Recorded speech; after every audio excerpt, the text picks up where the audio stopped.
なあせいぜい悔いが残らない方を自分で選べ。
Dégradé 1000, air blasé, tu l'as compris, l'entraînement du jour est l'entraînement de Levi. Bon ok, je te l'accorde, ça pue comme intro, on va faire une intro plus énergétique que ça. Allez, tagos.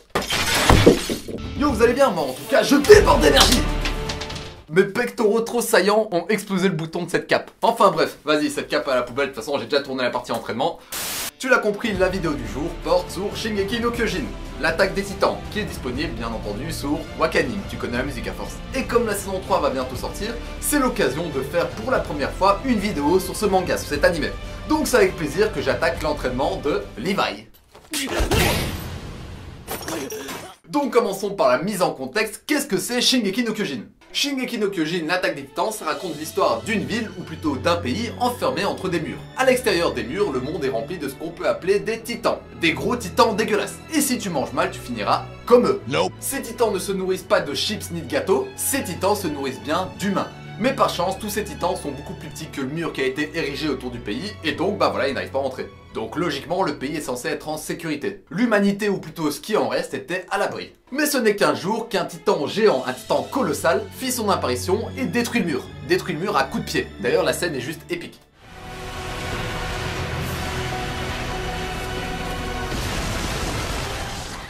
Ce qui a permis à tous les autres titans, ceux qui étaient trop petits et trop faibles pour passer le mur, bah de rentrer et de bouffer la majorité des humains qui étaient. Donc voilà, j'en dis pas plus, je ne spoil pas plus, histoire que ceux qui n'ont pas vu le manga et l'animé, bah aient encore du plaisir à regarder. Et bien entendu, toute l'intrigue va tourner autour de ces titans. D'où viennent-ils? Pourquoi mangent-ils des humains? Comment ça se fait qu'il y a un titan gigantesque qui apparaît et qui défonce le mur? Enfin voilà, si tu mates l'animé, t'auras toutes les réponses à ça. En tout cas, t'en auras une grosse partie. Parce que même maintenant, au point où j'en suis dans l'animé et dans le manga, je ne sais toujours pas tout. Donc sois patient. Enfin voilà, ce qui nous intéresse dans cette histoire, c'est les humains. Comment les humains vont-ils combattre ces titans? Parce que tu te doutes que l'humanité a quand même assez réfléchi pour se défendre. Et justement, leur moyen de défense est super intéressant. Ça s'appelle l'équipement tridimensionnel. D'ailleurs, petite parenthèse, pour penser à ça, l'auteur était accompagné d'un de ses potes qui était ingénieur. Et ils ont passé énormément de leur temps libre à penser ce système. Donc c'est vraiment un truc réfléchi, c'est pas quelqu'un qui a posé sa pêche qui a dit voilà ça marche. L'équipement tridimensionnel est donc un minimum logique. Et ça c'est assez sympa. Alors voilà, tous les soldats seront équipés de ces outils. On peut résumer ça à 2 crochets accompagnés de bonbonnes de gaz. En gros, c'est comme s'ils avaient 2 harpons qui leur permettent de se tirer et de se déplacer en l'air. Mais malgré cette technologie, la majorité des soldats se font bouffer par les titans. L'humain lambda n'est donc pas encore assez fort et pas encore assez intelligent pour détruire un titan. Cependant, il existe quelques rares soldats capables de tuer des titans. Et en plus de les tuer seuls. Et le soldat dont je vais te parler aujourd'hui est le caporal en chef, Levi.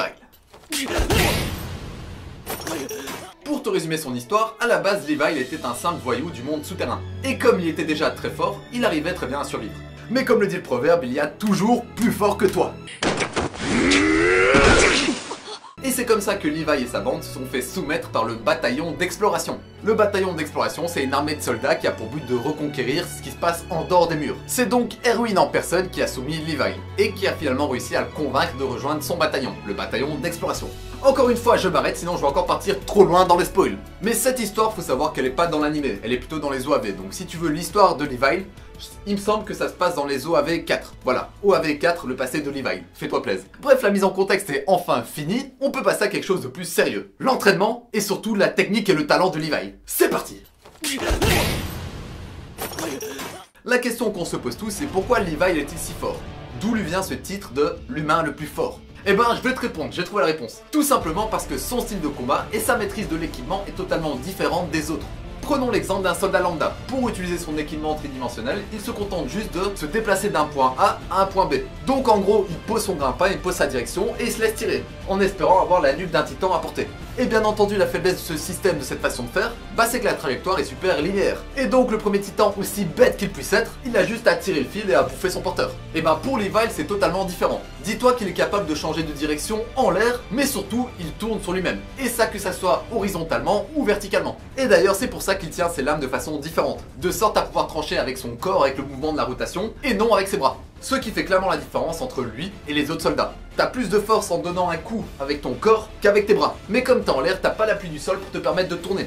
Et la technique de Levi lui permet de tourner. Et d'un point de vue musculaire et physique, ce qui lui permet de tourner aussi vite, et ça sans avoir d'appui. Enfin si, il a l'appui des grappins, mais c'est que dalle par rapport à l'appui qu'on a avec nos jambes. Enfin bref, ce qui lui permet de tourner aussi bien, et ça en étant en l'air, c'est sa sangle abdominale. Donc le grand droit et les obliques. Le grand droit qui va permettre les rotations verticales, et les obliques qui vont permettre les rotations horizontales. Et en plus de ça, la majorité de ses muscles sont gainés pour lui permettre de garder son équilibre. Alors tout ça c'est bien beau, mais l'équipement tridimensionnel ça n'existe pas. Même si ça a été super bien pensé, ça n'existe pas. Donc on fait quoi maintenant? On va travailler à l'aide d'un outil qui est juste génial. Cet outil c'est les anneaux.